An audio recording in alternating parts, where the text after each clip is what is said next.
안녕하세요. 저는 곧 50을 바라보고 있는 여자입니다. 여기에서 올라오는 사연들을 들어보면서 참 많은 생각이 드는데요. 저도 여러분들 못지않게 얼마 전 아주 충격적인 일들을 겪었습니다. 지금 생각해봐도 소름 돋고 무서워서 어디 가서 함부로 말도 못하고 다녔어요. 그런데 지금은 상황이 많이 정리되었고 여러분들에게 말하면서 훌훌 털어버리고 싶어 조심스럽게 글을 써봅니다. 다들 저의 이야기를 들으시고 사람 함부로 믿지 않길 바랄게요. 저는 남편과 짧은 연애 끝에 결혼을 했어요. 둘 다 시골 사람이라 서로에 미쳐서 연애를 했고 짧은 기간이었지만 한 번도 싸운 적이 없었습니다. 이 남자와 연애를 하면서 당연히 결혼 생각도 있었지만 이렇게 빨리 결혼을 할 줄은 꿈에도 몰랐어요. 둘 다 모아둔 돈도 별로 없었고 아직 20대였기에 결혼은 먼 미래인 줄 알았습니다.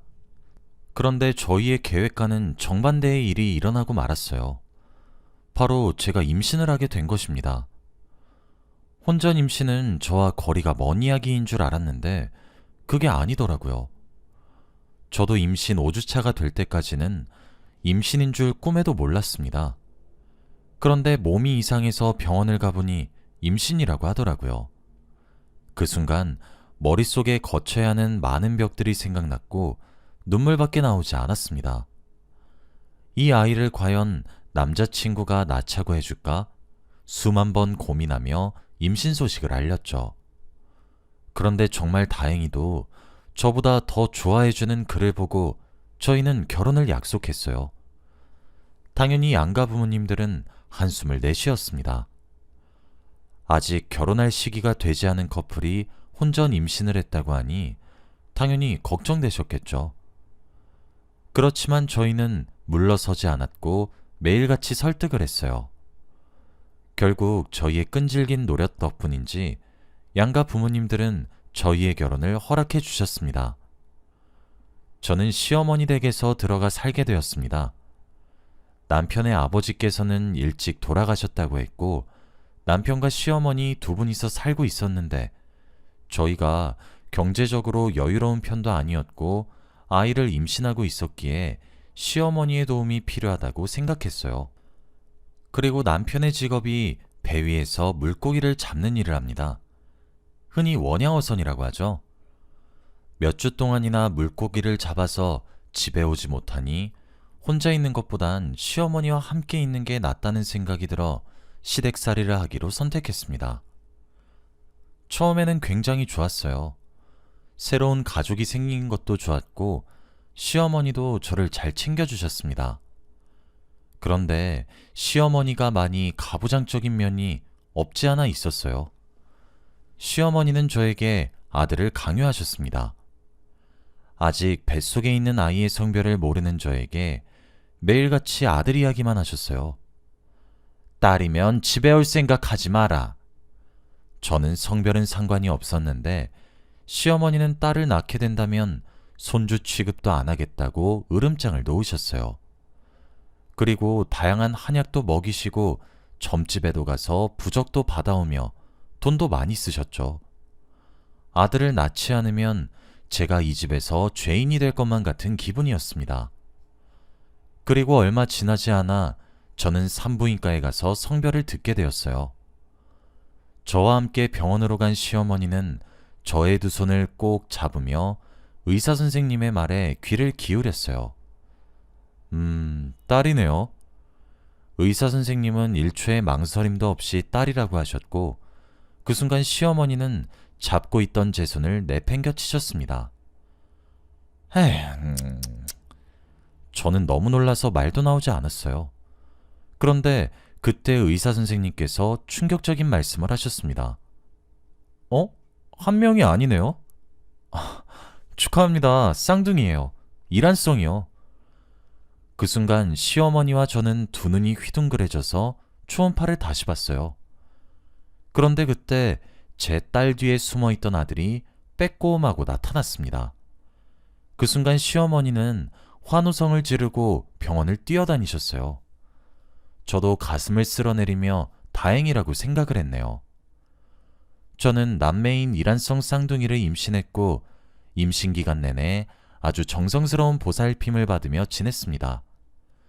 남편은 몇 주 동안 일을 하고 집에 돌아오면 저만 살뜰히 챙겼고 시어머니도 저를 공주 취급해 주셨어요.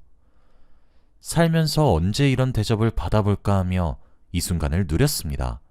그리고 저는 출산을 했어요. 출산 전부터 의사 선생님께서 제가 아이 2명을 낳다가 기절을 할 수도 있다고 했습니다. 다른 산모에 비해서 몸이 많이 약한 편인데 아이가 2명이나 있으니 감당을 못할 거라고 말이죠. 저는 잔뜩 긴장을 한 채로 출산을 했습니다. 아이 1명이 나오고 몇 초 뒤 둘째가 나왔는데 아기 울음소리를 듣고 난 후의 기억이 없어요. 눈을 뜨니 병실이었습니다. 도대체 이게 어떻게 된 일인지 급히 주위를 살펴보니 남편이 제 옆에 있었어요. 그리고 남편은 저에게 충격적인 소식을 전해주었습니다. 저는 둘째인 아들을 낳고 바로 기절을 했다고 해요.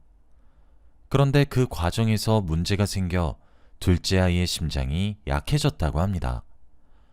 다행히도 간호사분들의 치료로 지금은 많이 괜찮아졌지만 아들의 심장이 남들에 비해 평생 약하게 지낼 수도 있다고 해요. 자세한 건 검사를 진행해봐야 알겠지만 아마 주기적으로 심장 치료를 받으며 살아야 한다고 했습니다. 그 말을 듣고 모든 게 제 책임인 것 같아 너무 미안했어요. 제가 쓰러지지만 않았다면 아들의 심장은 괜찮아졌겠죠. 엄마로서의 역할을 제대로 못한 제 자신도 너무 싫었고 무엇보다 아들한테 죄책감이 많이 들었어요. 그리고 저와 남편은 2아이를 열심히 돌보며 퇴원을 했습니다.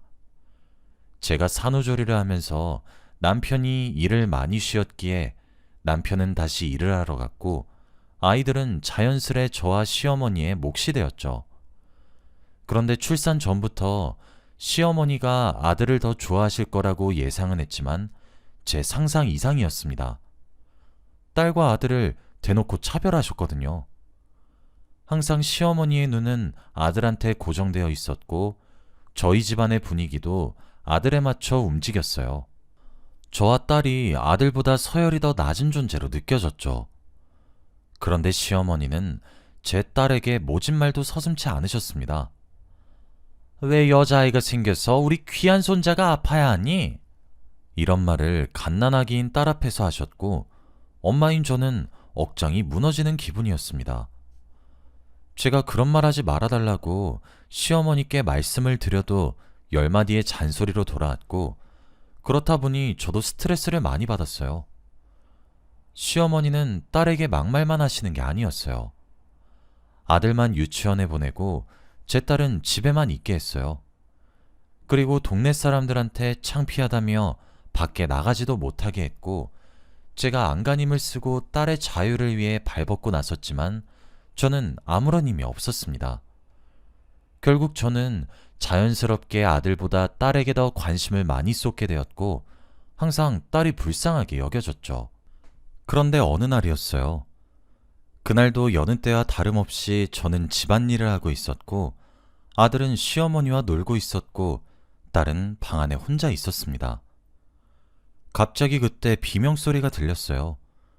저희 빌라 앞에서 난 소리였습니다. 너무 놀라서 밑을 쳐다봤는데 저는 그 장면을 보고 말이 나오지 않았어요. 한 여자아이가 차에 치여서 다쳤고 동네 사람들은 119를 부르고 있었죠. 순간 너무 놀라서 당장 뛰어갔는데 저는 그 여자아이의 얼굴을 본 순간 다리에 힘이 풀려 주저앉고 말았습니다. 그 여자아이는 바로 제 딸이었거든요. 딸이 왜 도로에 나와 있는지 저는 알 턱이 없었고 눈물밖에 나오지 않았습니다. 그때 도착한 구급차를 타고 바로 병원으로 가 수술을 했고 저와 시어머니 그리고 아들은 수술방 앞에서 애타게 기다렸습니다. 몇 시간의 대수술이 끝나고 의사 선생님께서 나오셨고 다행히도 생명엔 지장이 없지만 머리가 심하게 다쳐서 자세한 건 일어나 봐야 알 것 같다고 하셨어요. 저는 딸이 살아있다는 말에 조금이나마 안심할 수 있었고, 저는 그날부터 병원에만 있으면서 딸의 간호를 했습니다. 며칠 뒤 딸이 눈을 떴고 저는 딸에게 이것저것 물어보기 시작했어요. 그런데 딸은 눈만 멀뚱멀뚱 뜨고 있었고 제가 하는 말에 대답을 하지 못했습니다. 그때 의사 선생님께서 들어와 진찰을 하기 시작했고 얼마 뒤 한숨을 내쉬며 저를 조심스레 부르셨죠. 딸이 며칠 만에 깨어났으니 당연히 좋은 말을 해주실 줄 알았습니다. 그런데 의사 선생님께서 하시는 말은 정말 충격적이었어요. 바로 딸이 기억상실증에 걸렸다는 말을 하셨거든요. TV에서만 보던 기억상실증이 제 딸에게 나타났다고 하니 저는 말문이 막혔습니다. 의사 선생님은 차에 치여서 기억상실증이 왔다고 했죠. 지금으로선 가족도 기억 못하고 자신의 이름조차도 모른다고 합니다. 아예 갓난아기로 돌아간 거죠. 저는 믿기지 않았고 울면서 딸에게 이것저것을 질문해도 딸은 말하지 못했습니다. 그런 저를 보고 누구냐고 말만 할 뿐이었죠. 저는 그런 딸을 포기하지 않았습니다. 제가 누군지, 자신이 누군지 하나부터 열까지 다 알려주기 시작했어요. 그리고 가족 사진을 보여주면서 누가 누군지도 말해주었습니다. 그렇게 차근차근 알려주니 딸도 공부하는 듯이 하나씩 배우기 시작했죠. 배를 타던 남편도 집에 돌아오면 바로 병원으로 와 딸에게 알려주었습니다. 온 가족이 딸에게 다 집중하고 있었고 딸을 싫어하시던 시어머니도 저희 딸을 살뜰히 챙겨주셨어요. 시어머니께서 손녀가 죽을 고비를 겪어오니 소중함을 깨우치신 것 같아 불행 중 다행이라고 여겼습니다. 빨리 퇴원을 했고 집에서 안정을 취했어요. 남편 혼자 일을 했을 때에는 저희 가족의 생활비와 아들의 심장 치료비만 벌었으면 됐지만 딸이 다치고 나서 밀린 수술비와 주기적인 치료비도 벌어야 했기에 저도 일을 시작했습니다. 전문적인 지식도 없고 대학도 나오지 않아서 돈이 되는 일이면 뭐든 했던 것 같아요. 낮부터 밤까지 일을 하였고 저희 딸과 아들은 시어머니께서 돌봐주셨죠. 얼마나 감사드렸는지 몰라요. 처음에는 시어머니가 제 딸을 차별하시며 괴롭히지는 않을까 걱정이 되긴 했지만 그건 쓸데없는 걱정이었어요. 오히려 딸은 엄마인 저보다 할머니를 더 좋아했거든요. 딸이 기억상실증이 걸린 뒤로 과거에 있었던 아픈 기억들을 모두 잊은 상태에서 할머니와 친하게 지내니 당연히 엄마보다 할머니가 더 좋았을 거예요. 딸이 일어나기 전에 출근을 해서 딸이 잠에 든 시간에 퇴근을 하니 저를 볼 시간이 없었죠. 그리고 하루 종일 할머니와 붙어 있으니 그럴 수밖에 없습니다. 그런데 엄마로서 조금 섭섭한 면도 없지 않아 있었어요. 주말에 오랜만에 저와 같이 있어도 낯을 가리는 것 같았고 대화도 많이 하지 않았습니다. 그리고 가끔 퇴근하고 집에 돌아오면 딸이 안 자고 있는데 그때 저와 눈이 마주쳐도 말 한마디 하지 않았죠. 저보다 시어머니를 더 엄마처럼 여기고 있었습니다. 아주 할머니 껌딱지였어요. 둘이서 너무 친했고 저와는 대화를 하지 않으려고 했습니다. 그렇게 약 1년이 넘는 시간 동안 살았던 것 같아요. 딸이 저보다 할머니한테 의지를 더할 때 저는 돈을 더 벌어야겠다는 생각이 들어 더 열심히 일에 집중을 했어요. 그렇다 보니 딸이 저와 대화를 하지 않아도 바로잡으려 하지도 않고 넘겼던 것 같습니다. 그런데 어느 날이었어요. 그날도 여느 때와 다름없이 퇴근을 하고 집에 돌아왔는데 집안이 어두컴컴했습니다. 늦은 시간이었는데 집에 아무도 없었죠. 잠시 집 앞에 잠깐 나갔나 싶어 시어머니께 전화를 걸었는데 시어머니의 목소리가 이상했습니다. 거의 오열을 하며 숨이 넘어갈 듯한 목소리를 한 채로 제 전화를 받았거든요. 저는 이게 무슨 일인가 싶어 시어머니께 여쭈어 보았는데 시어머니는 충격적인 말을 하셨습니다. 첫째가, 첫째가 사라졌다. 어떡하니? 시어머니는 잠시 낮잠을 잔 사이에 딸이 집을 나갔다고 했고 지금까지 온 동네를 다 뒤지고 있는데 못 찾았다고 합니다. 저는 너무 놀라서 당장 집에서 뛰쳐나갔고 경찰서에 신고를 했어요.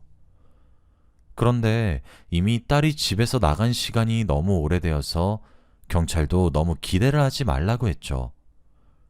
저와 시어머니는 다음날 동이 틀 때까지 딸을 찾아다녔습니다. 그런데 딸은 찾지 못했어요. 저와 시어머니는 딸의 이름을 소리친다고 목이 다 쉬어서 집에 들어왔습니다.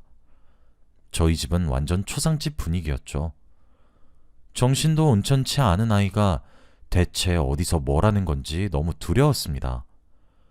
그리고 아직 어린애가 험한 꼴은 당하고 있는 건 아닌지 너무 걱정이 되었죠. 그런데 이 상황에서 아들도 말썽이었습니다. 누나를 잃었다는 슬픔에 생각이 많아졌는지 갑자기 집에서 심장을 부여잡고 쓰러졌어요. 순간 저와 시어머니는 아들까지 잃을까 싶어 굉장히 무서웠고 급하게 119에 전화를 해서 아들을 병원에 데리고 갔습니다. 의사 선생님께서는 스트레스 때문에 혈압이 높아져 심장에 무리가 왔다고 했죠. 아들은 다른 사람들의 심장보다 더 예민하게 반응하기 때문에 조금만 무리가 가도 크게 반응한다고 했습니다. 그렇다 보니 며칠간 집이 아주 초상집 분위기니까 아들이 많이 불안했나 봐요. 그리고 누나를 못 찾은 지 일주일, 한 달, 점점 길어지니까 걱정이 되었나 봅니다. 그렇게 딸은 몇 년이 지나도록 집에 돌아오지 않았습니다. 저희가 전단지도 돌려보고 다양한 TV 방송에 딸을 찾는다는 광고도 많이 내기도 했어요. 그런데 딸을 봤다는 연락은 전혀 오지 않았고 장난 전화만 올 뿐이었습니다. 일은 손에 잡히지 않았고 하루 종일 멍한 채로 집에만 있었어요. 몸이 좋지 않은 아들이 저를 많이 도와주었습니다. 딸을 잃고 예전보다 심장이 많이 안 좋아지고 쓰러지는 횟수도 많았지만 아들은 내색하지 않았어요. 몇 년이 지나도 딸의 채취는 사라지지 않았고 저는 매일 울면서 딸의 방에서 잠이 들었어요. 시어머니께서도 그만 딸을 잊으라고 화를 내시기도 하셨지만 제 배 아파 낳은 딸을 도저히 잊을 수 없었죠. 생사 확인이라도 되었으면 좋겠다는 마음으로 하루하루를 살아갔습니다. 아들은 어느덧 고등학생이 되었고 저도 나이를 많이 먹었네요. 제가 아들한테 관심을 많이 주지도 못했는데 혼자서 척척 잘 해냈습니다. 시어머니는 저를 대신해 아들의 엄마 역할을 해주셨죠. 이 집안에서 저만 정신을 차리면 다시 예전의 집안 분위기로 돌아갈 것 같았습니다. 그런데 어느 날이었어요. 누군가 저희 집 현관문이 부서져라 두드리길래 열어보니 형사님들이 잔뜩 오셨습니다. 저는 제 딸을 찾았다는 소식인가 싶어 기대에 찬 눈빛으로 형사님을 쳐다봤는데 형사님은 주머니에서 영장을 꺼내셨고 시어머니를 체포한다는 말을 하셨습니다. 이게 대체 무슨 말인지 도저히 이해가 되지 않았고 시어머니는 발악을 하며 수갑을 차지 않으려고 했죠. 저는 형사님을 붙잡고 상황 설명을 부탁한다고 말했습니다. 그런데 형사님께서 하시는 말씀을 도저히 납득할 수 없었어요. 왜냐하면 제 딸을 버린 사람이 바로 시어머니라고 했거든요. 머릿속이 새하얘졌고 다리에 힘이 풀려 주저앉았습니다. 그리고 형사님은 저에게 더 놀라운 말을 하셨어요. 바로 제 딸이 지금 경찰서에서 조사를 받고 있다는 말을 했습니다. 순간 저는 딸이라는 말에 바로 경찰서로 향했고 거기서 몇 년 만에 제 딸을 만났어요. 몇 년 만에 봐서 많이 달라지긴 했지만 누가 봐도 제 딸이었습니다. 저는 조사를 받고 있는 딸한테 찾아가 울며 불며 딸의 이름을 불렀어요. 딸은 뒤를 돌아 울고 있는 저를 보았고 그 순간 딸도 눈물을 흘리며 저에게 안겼죠. 저희 모녀는 껴안으면서 한 30분가량 펑펑 울었던 것 같습니다. 이게 대체 어떻게 된 일인지 경찰 조사 과정에서 알게 되었어요. 시어머니가 낮잠을 잔 사이에 딸이 집을 나간 것이 아니라 시어머니가 저희 딸을 병원에 입원을 시켰다고 해요. 딸은 영문도 모른 채 믿었던 할머니니까 순순히 따라갔고, 시어머니는 조금 있다가 오겠다는 말을 남기고 떠났대요. 그리고 며칠이 지나도 오지 않았고 딸의 머릿속에는 할머니밖에 없었다고 해요.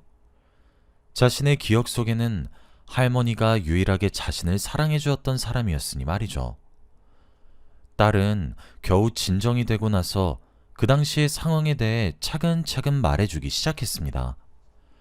그런데 딸이 하는 말은 더 충격적이었어요. 바로 그때 집에서 자신을 괴롭힌 사람이 바로 시어머니라고 합니다. 저는 그 말을 듣고 온몸에 소름이 끼쳤어요. 대체 무슨 이유로 제 딸을 위험하게 만든 건지 이해가 되지 않았습니다. 딸은 그 장면이 머릿속에서 지나가는 순간 그곳에서 나가야겠다는 생각이 들었고, 어떻게든 탈출을 해서 이곳까지 왔다고 했죠. 정말 충격적이었습니다. 그러면서 제 앞에서 딸을 위한 척, 딸을 같이 찾고 있는 척 연기를 했다는 거잖아요. 다른 방에서 시어머니가 조사를 받고 계셨는데 결국 다 인정하셨습니다. 손녀가 싫어서 괴롭혔고, 그런데 운이 좋게도 기억상실증이 걸려서 손녀가 괴롭혔던 사실을 기억하지 못하니 그때부터 계획을 바꿨대요. 바로 손녀를 멀리 보내기로요. 그래서 그때부터 엄마보다 더 엄마처럼 손녀를 대했고, 많은 신뢰가 쌓였을 때쯤 병원에 가뒀고 딸은 병원을 탈출한 것입니다. 어떻게 이런 영화 같은 일이 저희 집에 일어날 수 있나요? 시어머니는 반성의 기미가 보이지 않았고, 형사님들도 이런 사람은 처음 본다고 했습니다. 저도 이런 사람과 한 지붕 아래에서 살았다는 게 너무 소름 끼쳐요. 남편은 이 소식을 듣자마자 바로 돌아왔고 시어머니에게 미친 듯이 화를 냈습니다. 시어머니는 그제서야 합의를 해달라고 싹싹 비셨지만 그게 의미가 있나요? 저희는 뒤도 돌아보지 않고 시어머니와 연을 끊었고 다시 딸을 데리고 집에 돌아왔습니다. 결국 죗값을 받게 되었죠. 아들은 믿었던 할머니의 잔인한 모습을 보고 한동안 괴로워했고, 그 옆에서 다행히 딸이 도와주었습니다. 둘은 몇 년 만에 다시 본 사이지만 어색함은 전혀 없었고 오히려 사이가 더 돈독해졌어요. 일란성 쌍둥이라 그런지 마음도 너무 잘 맞았습니다. 그리고 남편은 이제 배를 타지 않아요. 집과 멀리 떨어져 있으니 가정에 소홀해지는 것 같다며 돈을 조금 더 적게 벌어도 가족 옆에 붙어 있어야겠다고 생각했답니다. 그래서 이제는 육지에서 일을 다녀요.